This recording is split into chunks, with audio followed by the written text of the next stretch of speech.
C'est donc par la Guinée que nous allons continuer cette édition, la Guinée qui fut frappée par un violent tremblement de terre il y a une quinzaine de jours.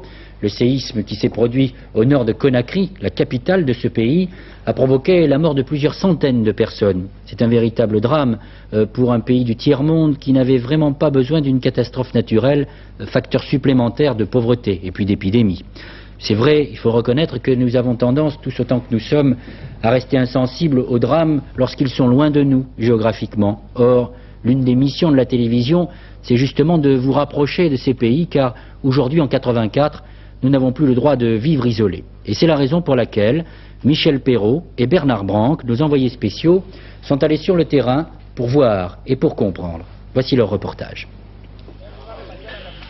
Des maisons aux toits écroulés, des murs abattus, c'est tout ce qui reste de Komlia, un village situé au nord-ouest de la Guinée, au pied du massif du Fonta Saloon. Nous sommes ici à l'épicentre du séisme. Dans un rayon de 40 km, tous les villages sont ainsi partiellement ou totalement détruits. 15 000 personnes sont sans abri.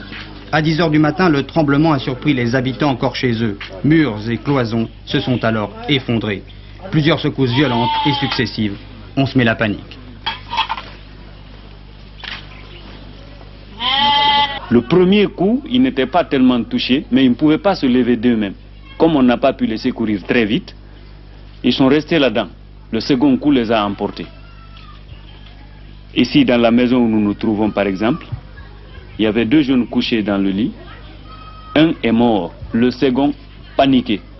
Dans la famille à côté, il y a une femme surmenée aussi qui a perdu ses 2 enfants sur place. Elle était couchée avec les 2 enfants, le mur est venu tomber sur les 2 enfants et sur elle. En la sauvant, on piétinait ses enfants pour la sauver elle. Les enfants étaient déjà morts. 275 morts ont été officiellement recensés, mais il y en a sans doute plus car selon la tradition musulmane, de nombreuses victimes avaient déjà été enterrées lorsque les secours sont arrivés. Difficile aussi d'évaluer le nombre des blessés à cause de la dispersion des villages. Le chiffre d'1 millier semble probable. Les blessés, ceux que l'on a pu retrouver, sont pour la plupart regroupés et soignés sous ces tentes dressées par l'armée guinéenne avec l'aide de médecins et de secouristes marocains.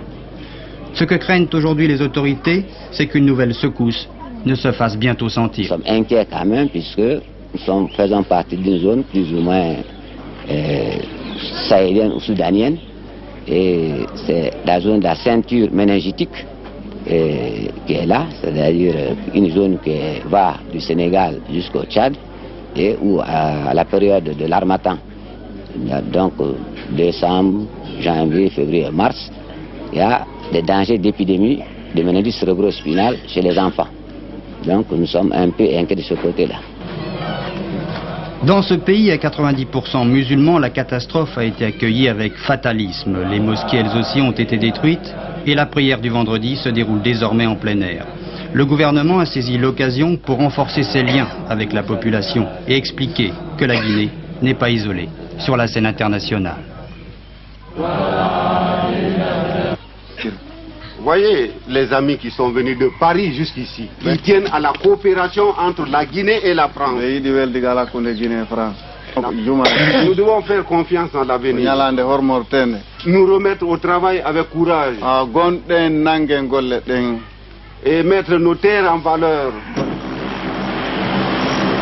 Sur l'aéroport de Conakry, les secours ne cessent d'arriver. 4 transals algériens apportent médicaments, nourriture et matériel de première urgence.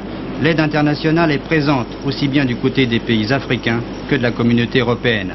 La France, de son côté, a prêté des hélicoptères destinés à évacuer les blessés. 10 jours après le tremblement de terre, la population est toujours inquiète. Beaucoup de familles préfèrent dormir à la belle étoile, de peur que cela ne recommence. Hier encore, à plusieurs reprises, la terre a tremblé.